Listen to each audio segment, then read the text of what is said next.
Bonjour et bienvenue à tous. J'aimerais lire ce passage dans Psaume 93, du verset 1 au verset 5, qui dit que l'Éternel règne. Il est revêtu de majesté, l'Éternel est revêtu, il est ceint de force. Aussi le monde est ferme, il ne chancelle pas.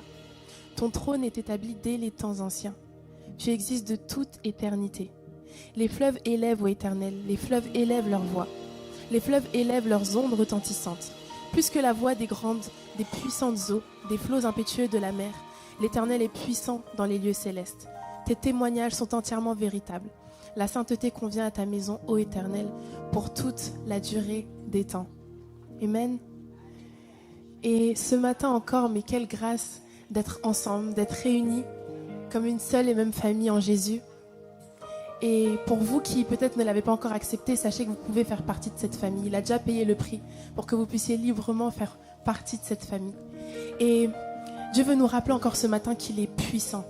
Qu'il est puissant. À travers ce passage, il nous rappelle sa puissance et on va l'élever ensemble. Amen.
Nous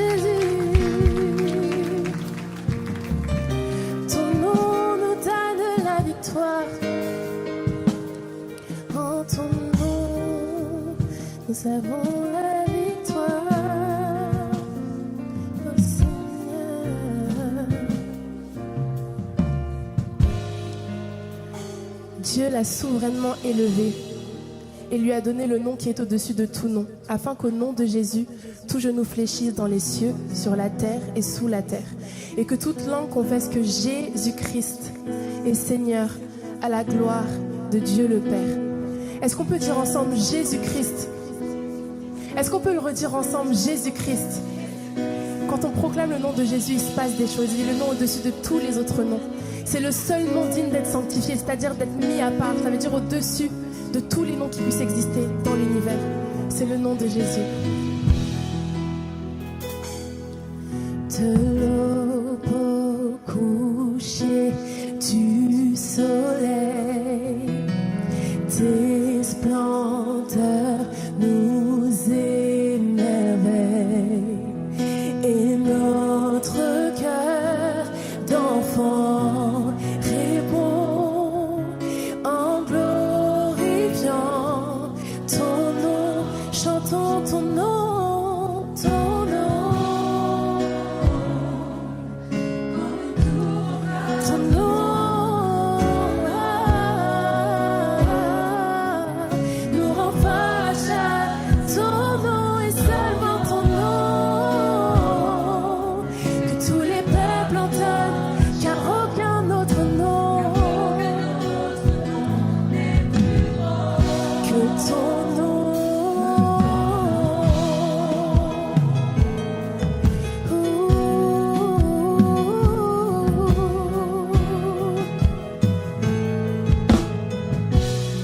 Jésus fortifie nos cœurs.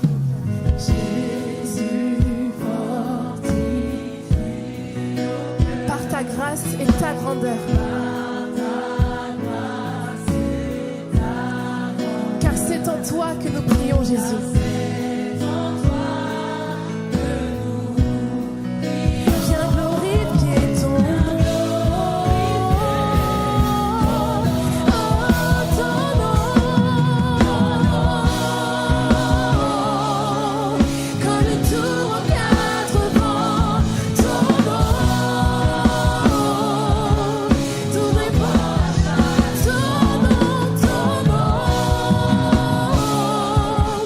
Que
peuples entament, car aucun autre nom n'est plus grand que le tien, Jésus. Que ton nom, que ton nom, que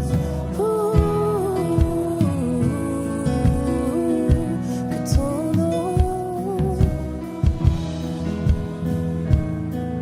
Avec une personne que vous ne connaissez pas, mais il n'est pas un invité. En tout cas, désormais, il n'est plus un invité, puisque vous savez que le pasteur Jude, qui a été en stage avec nous, est maintenant à Pierrefitte. Voilà, et donc là, nous avons un nouveau stagiaire que nous accueillons. Nous nous sommes déjà vus lors des week-ends des leaders, mais il ne pouvait pas être là. Et donc, il va maintenant, c'est un peu son dimanche officiel à Église en Action. Voilà, c'est notre frère Guilain Likemba, donc qui est là pour la première fois et qui vient de l'église Parole du Salut, où était notre frère Jude. Voilà, je ne sais pas, ils aiment bien Église en Action, ils veulent faire des stages ici, je ne sais pas ce qui se passe ici, qu'ils aiment, qui les attire comme ça. Voilà. Guilain, que le Seigneur te bénisse. Voilà, on l'accueille dans le nom du Seigneur.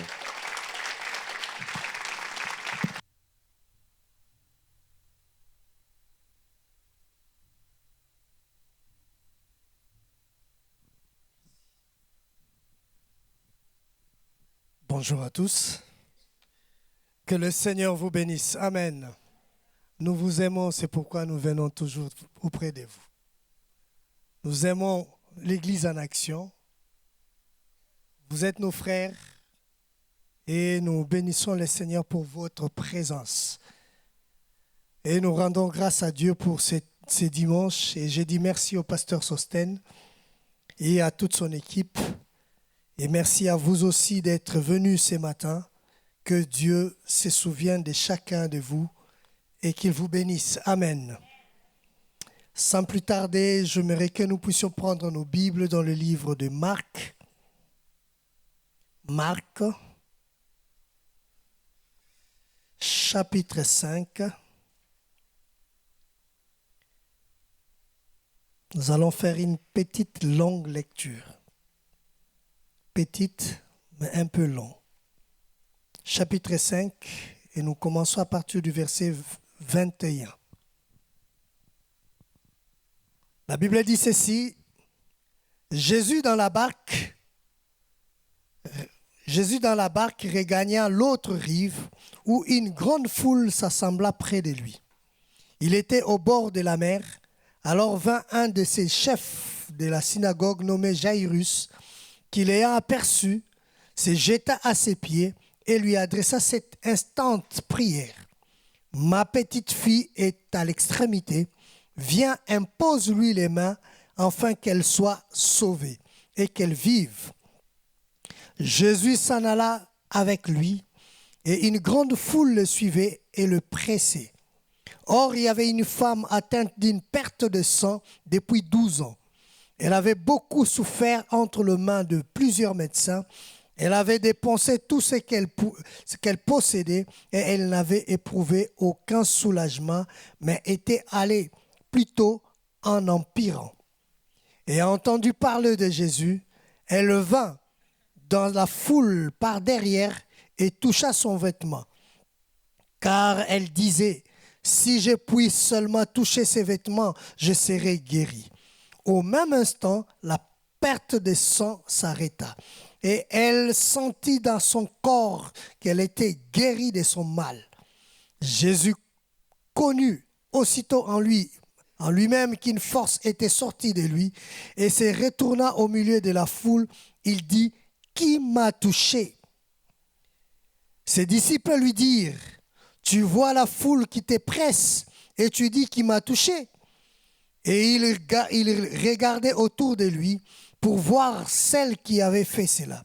La femme, effrayée et tremblante, sachant ce qu'elle s'était passé en elle, vint se jeter à ses pieds et lui dit toute la vérité.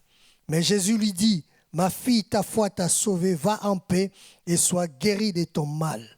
Comme il parlait, encore survint de chez le chef de la synagogue des gens qui lui dirent: ta fille est morte, pourquoi importunes-tu le maître? Bon, on préfère s'arrêter là. Amen. Voilà. Ce matin, j'aimerais partager avec nous cette petite exhortation sur le thème que nous intitulons « La confiance en Dieu ». La confiance en Dieu. La Bible nous parle de l'histoire de la dame qui était malade. Elle était malade pendant 12 ans. La Bible précise la durée pendant 12 ans. C'est pour nous rappeler, pour nous enseigner, pour nous dire que cette femme, elle avait vraiment souffert. 12 ans de maladie. Elle a utilisé tout ce qu'elle avait pour payer le médecin, la consultation.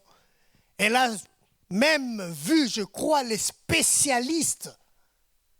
Mais la Bible dit qu'elle n'avait pas trouvé la solution à son problème. Elle n'avait pas trouvé la solution à son problème. Au contraire, sa situation allait s'empirer en fait. Sa situation s'empirait. Mais cette femme, elle n'était pas fatiguée. Peut-être elle était fatiguée, mais elle n'avait pas arrêté de chercher la solution. Elle était fatiguée, elle avait épuisé toutes ses économies. Elle a consulté, elle a entendu parler des spécialistes, elle a entendu ceci, elle est allée voir. Mais la Bible dit qu'elle n'avait pas de solution. Et 12 ans sont passés, toujours malade. Je ne sais pas, toi qui es ici ce matin, ta situation, ton problème qui te dérange, ça fait combien d'années? Je ne sais. Mais j'aimerais te dire que cette femme, malgré sa situation, malgré son problème, elle ne s'est pas arrêtée de chercher la solution. Est-ce que tu cherches encore la solution ce matin? Ou tu es paralysé au point où tu t'es dit, je n'en peux plus, j'abandonne et j'arrête tout. Il y en a qui sont comme ça. Quand elles ne trouvent pas la solution ou ils ne trouvent pas la solution, alors la meilleure des solutions, c'est quoi? C'est tout abandonner, tout arrêter et c'est fini. J'attends ma mort prochaine, donc je ne fais plus rien. Or, cette femme, la Bible dit qu'elle a continué à chercher jusqu'à ce qu'elle a entendu parler de Jésus, jusqu'à ce qu'elle a été informée qu'il y a un homme là qui s'appelle Jésus. Cet homme a fait ceci, il a guéri les malades, il a ouvert les yeux des aveugles et il continue à faire des miracles, il a chassé des démons. Alors cette femme, elle a dit, waouh, je veux quand même aller voir. Je veux quand même aller voir. Frères et sœurs, quand vous avez tout essayé, quand vous avez tout essayé, vous avez épuisé tous les recours possibles, mais j'aimerais vous dire qu'il y a encore une autre solution qui est restée pour vous, c'est Jésus-Christ. Cette femme, elle a utilisé tout. Mais quand elle a entendu parler de Jésus, eh bien, elle a eu confiance. Elle a eu confiance à ce qu'elle a entendu. Elle a eu confiance à ce qu'on lui a rapporté. Eh bien, elle-même, elle s'est dit, je veux aller voir. Je veux aller voir. Donc, dans cette femme, elle avait la confiance. La confiance, premièrement, par rapport à ce qu'elle avait entendu. La confiance à la parole, comme nous ce matin, nous partageons la parole de Dieu, nous écoutons la parole de Dieu. Mais est-ce que nous avons confiance à la parole de Dieu? Cette femme avait confiance et elle s'est dit en elle-même, j'irai. J'irai. Frères et sœurs, la confiance, c'est une espérance ferme. Je crois. Et j'ai l'assurance que cela va se produire. Donc, c'est une assurance d'une personne qui se fie complètement à une autre personne. Cette femme avait l'assurance que si je m'abandonne à cette personne de Jésus-Christ, j'aurai ma solution. J'aurai la solution à mon problème. C'est un sentiment d'assurance et de sécurité, frères et sœurs. Et cette femme, Elle a consulté les médecins.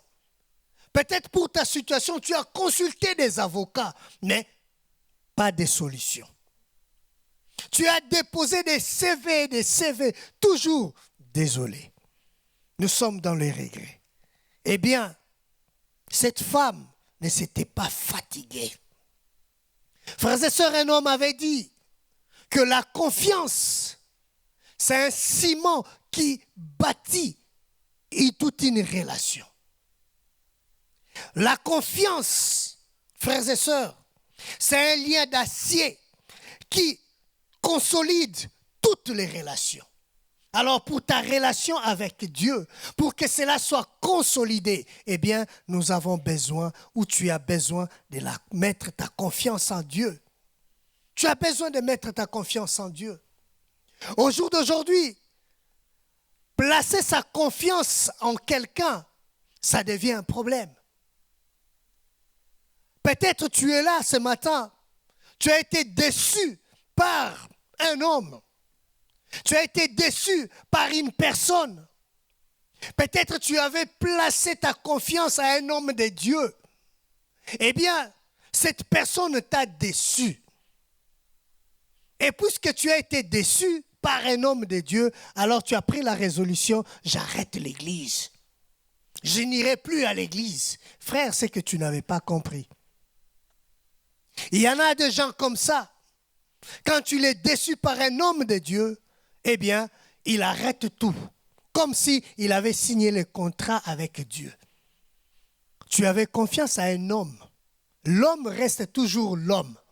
Mais si tu avais placé ta confiance en Dieu, je ne pense pas que tu aurais un tel langage. J'aimerais dire à quelqu'un ce matin, place ta confiance en Dieu, pas à l'homme de Dieu. Nous ne sommes que des hommes. Nous ne sommes que des hommes. Mais la première personne à qui je peux placer ma confiance, eh bien, c'est en Dieu que je peux placer ma confiance. Parce que il y a des raisons qui nous poussent à placer notre confiance à Dieu. Cette femme avait des raisons à placer sa confiance en Dieu. La première raison qui a poussé cette femme à placer sa confiance en Dieu, parce qu'elle a entendu des choses sur le Seigneur Jésus-Christ. Alors, cette femme est venue parce qu'elle voulait vivre ce qu'elle avait entendu. Alors, pour nous, ce matin, il y a des raisons qui nous poussent à mettre notre confiance en Dieu. Eh bien, la première raison, c'est parce que Dieu est fidèle. Dieu est fidèle. La Bible dit qu'il n'est pas un homme pour mentir, ni un fils de l'homme pour se repentir. Eh bien, la fidélité de Dieu démontre ou montre à ce que nous pouvons facilement nous appuyer sur lui, parce que c'est un rocher qui ne s'affaiblit jamais. Quelle que soit ta situation, quel que soit ton problème, quel que soit les degrés de ta maladie, j'aimerais te dire ce matin, place ta confiance en Dieu. Ce Dieu-là, il n'a jamais déçu quelqu'un. Il n'a pas déçu Abraham, ni la descendance d'Abraham. Et il ne va pas commencer à décevoir qu'à partir de toi. Non. Il n'a jamais menti. Et il ne va pas commencer à mentir que sur ton sujet. Non. À moins qu'il ne soit pas Dieu. La première des choses que Dieu fait, il met d'abord sa confiance en lui-même, Dieu. À sa propre parole. Parce qu'il sait que dès que j'ouvre ma bouche et je parle, la chose va arriver. Alors, puisque j'ai confiance en moi-même et à ma parole, eh bien, quiconque peut me faire confiance, je le ferai. C'est pourquoi ce matin, frères et sœurs, mets ta confiance en Dieu. Je suis venu booster ta foi pour te dire que c'est Dieu-là, depuis qu'il est Dieu, il n'a jamais failli à ses promesses.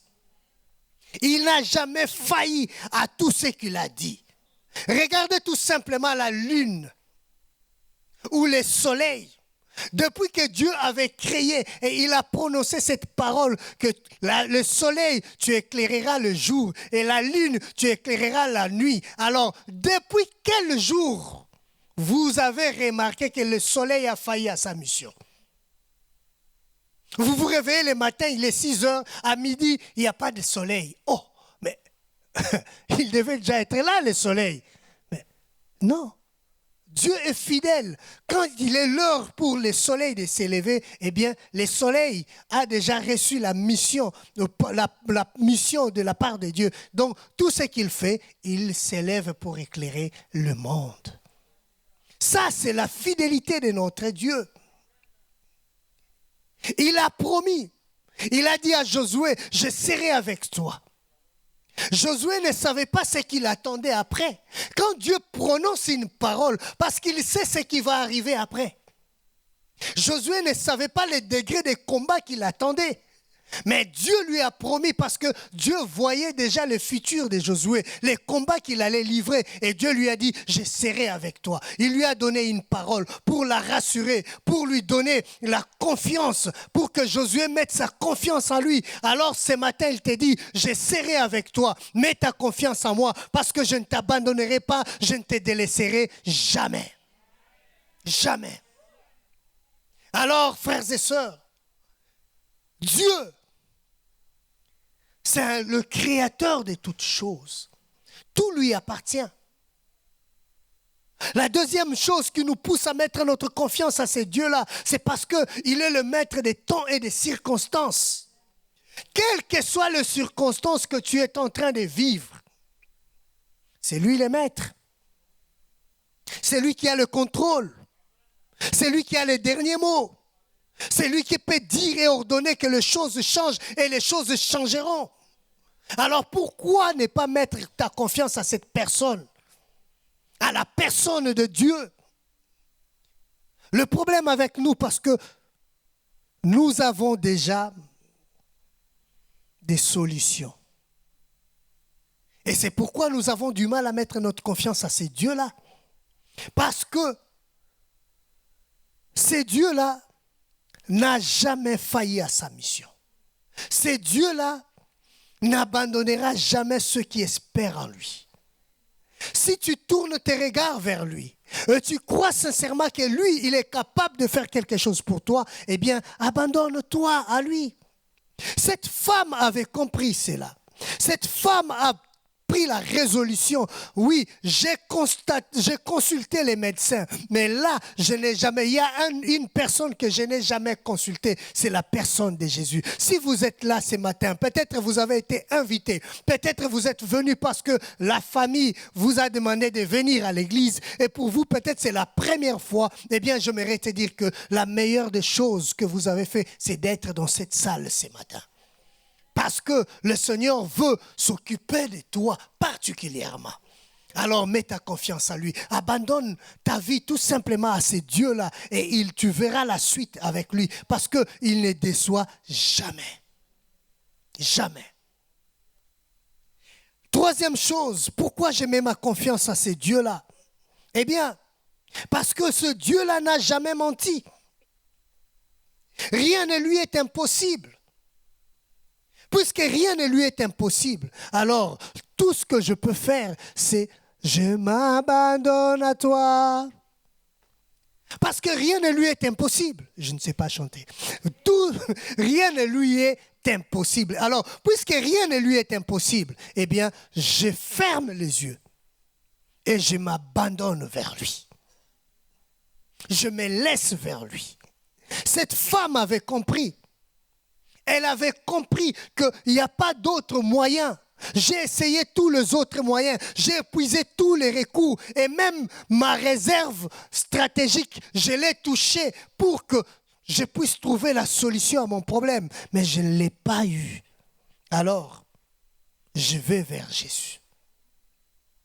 Frères et sœurs, mettre sa confiance en Dieu, c'est choisir le meilleur ou la meilleure solution à ton problème. Mettre ta confiance à Dieu, c'est le meilleur moyen pour résoudre ton problème, mon frère et ma soeur. Alors cette femme avait compris que le meilleur moyen pour moi, du reste, je ne dépense rien. Je ne dépense rien du tout. Je n'ai pas de choses à donner, si ce n'est que la confiance. Alors, elle a fait 3 choses, cette femme. La première des choses, elle a entendu parler de Jésus. Frères, ouvrons nos cœurs et nos oreilles pour l'évangile.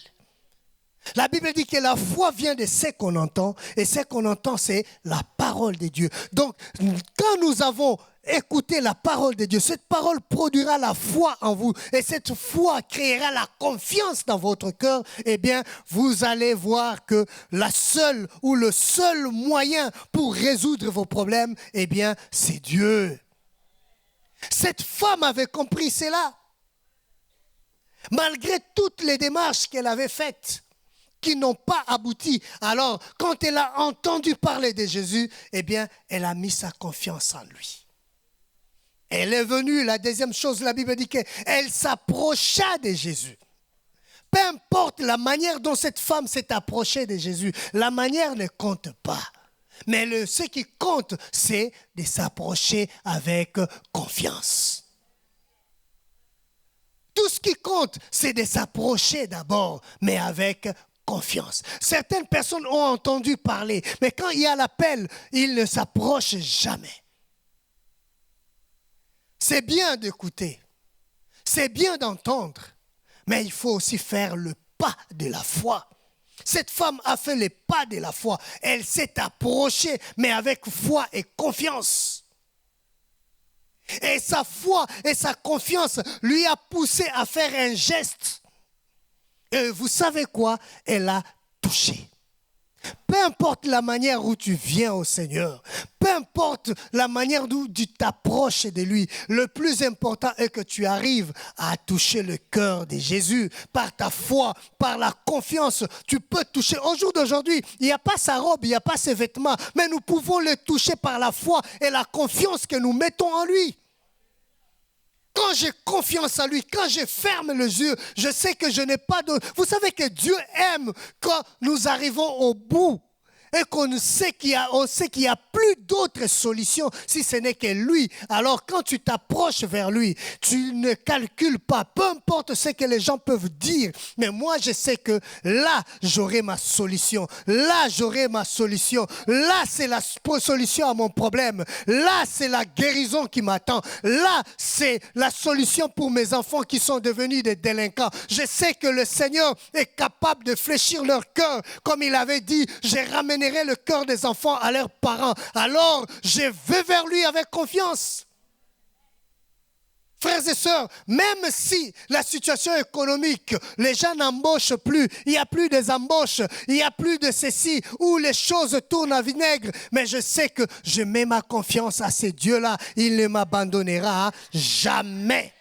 Jamais.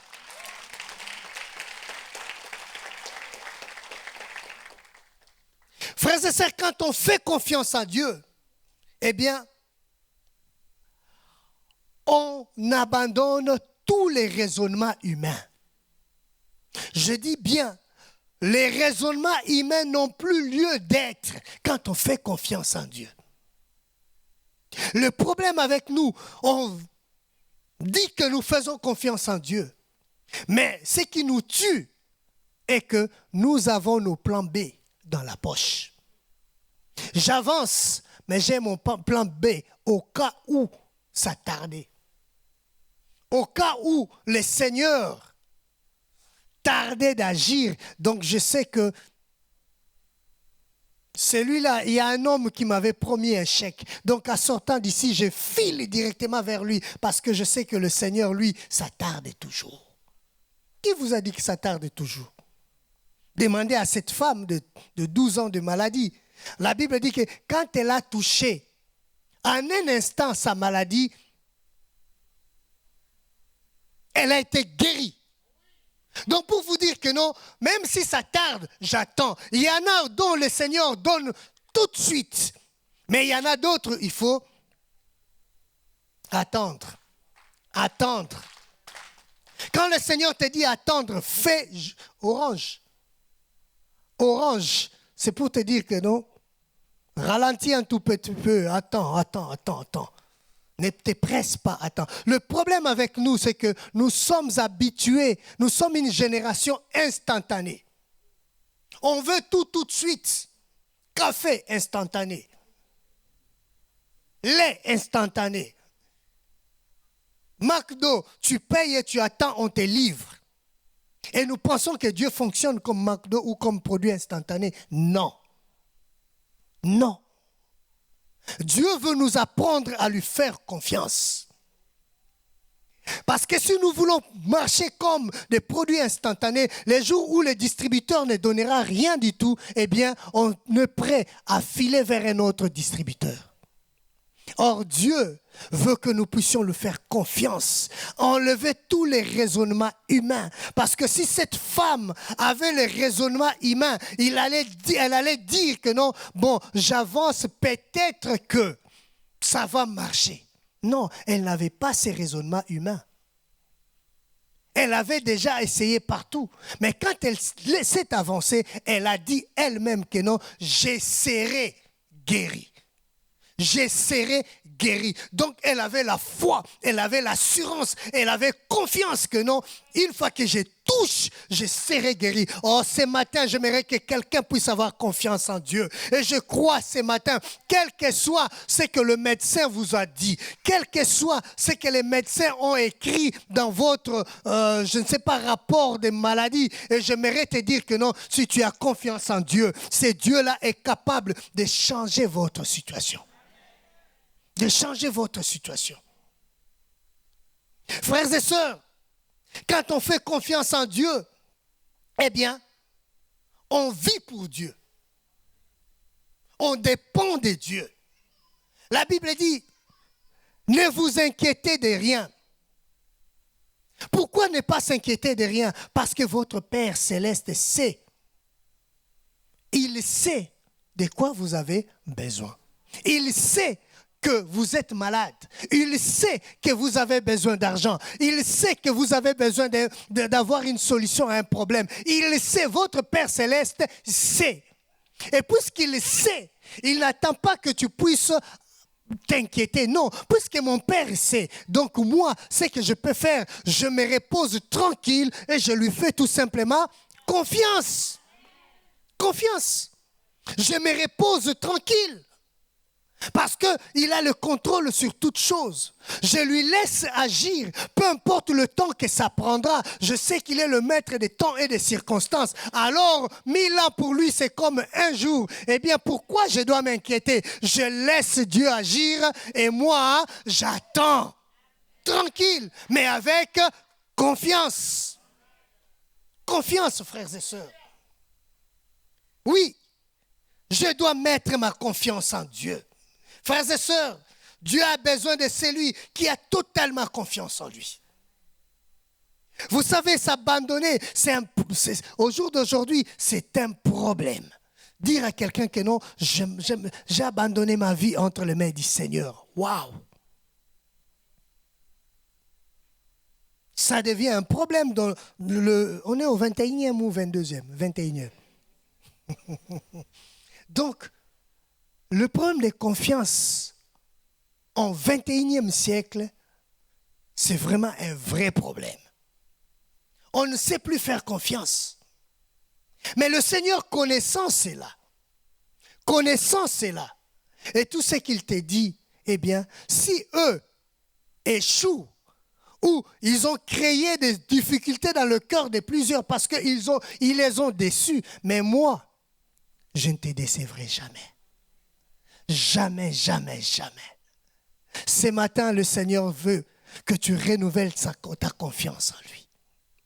Ce matin, le Seigneur veut que tu renouvelles ta confiance en lui. Parce qu'il a vu que dans ton cœur, tu commençais déjà à douter de certaines choses. Tu commençais déjà à perdre une confiance en lui. Tu commençais déjà à baisser les bras. Tu as tellement reçu des coups de la vie et tu penses que Dieu t'a oublié. Mais j'aimerais te dire que Dieu n'oublie personne. Il ne souffre pas d'Alzheimer, notre Dieu. Non. Pour dire que non, en fait, j'avais promis quoi à Brigitte? Regarde un peu, Michel, regarde un peu le dossier de Michel. C'était quoi encore? Non, Dieu ne fonctionne pas comme ça. Ce qu'il t'a promis, il le réalisera. Il le réalisera. Si tu avais reçu une parole de la part du Seigneur, sachez-le que Dieu accomplira toujours sa parole. La Bible dit qu'il est toujours derrière sa parole pour l'accomplir. Et puisqu'il est derrière sa parole, eh bien, ce Dieu-là est capable de changer, de transformer la vie de quelqu'un ce matin. Il suffit tout simplement de lui faire confiance. Alors, quel est le problème qui te dérange? Quel est le problème qui te dérange? Quelle est la situation que tu n'arrives pas à surmonter? Eh bien, le Seigneur te dit, fais-lui tout simplement confiance.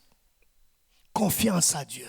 En sortant de ces lieux, oublie les raisonnements humains, oublie tout ce que les gens ont dit sur toi, oublie tout ce que les avocats ont dit sur ton dossier. Eh bien, toi, ce que tu fais, abandonne-toi totalement à Dieu. Dis, Seigneur, cette affaire, ce n'est pas moi. Je te laisse gérer cette affaire.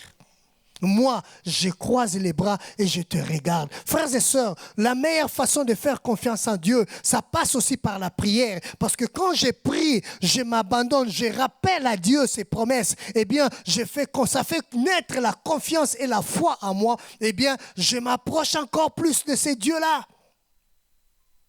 Je m'approche encore plus de ce Dieu-là par la prière. C'est pourquoi j'aimerais t'inviter, frères et sœurs, ce soir, ce matin, par votre permission, si vous pouvez vous lever, s'il vous plaît. Et nous allons renouveler notre confiance en Dieu. Si quelque part, la confiance commençait à faire défaut parce que j'ai reçu trop de coups de la vie, parce que les gens m'ont déçu, alors j'ai l'impression comme si Dieu m'a abandonné. Pourquoi il n'a pas touché le cœur de ces gens-là pour qu'ils puissent donner la solution à mon problème? Non, un homme reste toujours un homme. Toi, place ta confiance à ces dieux-là. Le Seigneur te dit que je suis l'alpha et oméga. Je suis le commencement et la fin. Et puisque je suis le commencement et la fin, je sais gérer les choses du commencement et je sais gérer aussi les choses de la fin. Quiconque fait confiance en moi, eh bien, il ne sera jamais déçu ni confondu parce que Dieu prendra soin de lui.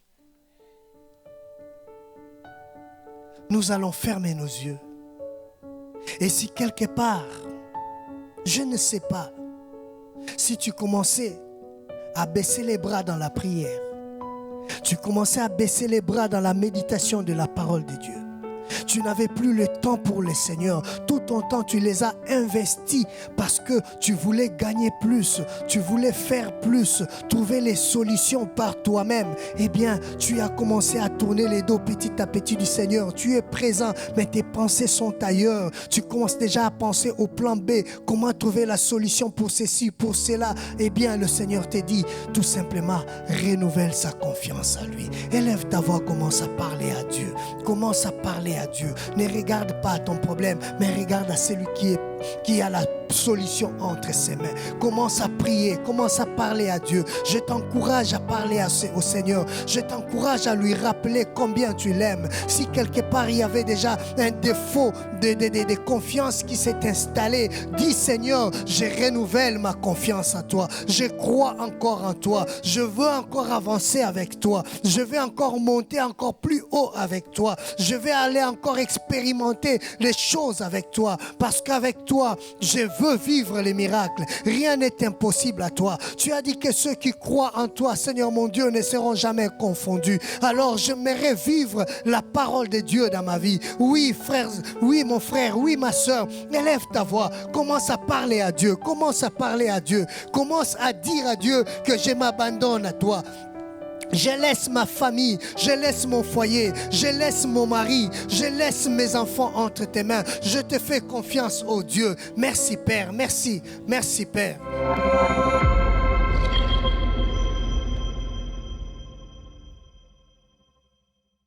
Est-ce que quelqu'un est libre ce matin? Est-ce que par le sang de Jésus et dans le nom de Jésus, nous sommes libres? Amen. Et pour ceux qui sont oppressés encore, qui se sentent encore oppressés ou tout simplement captifs, sachez qu'en chantant ce qu'on va chanter, vous prophétisez, vous déclarez. Même si vous ne le voyez pas encore, parce que vous l'aurez déclaré, vous crierez quelque chose et vous appellerez votre délivrance. Amen. Chantons ensemble, les offrandes vont passer. Les personnes en charge des offrandes vont passer et nous allons prendre ce chant.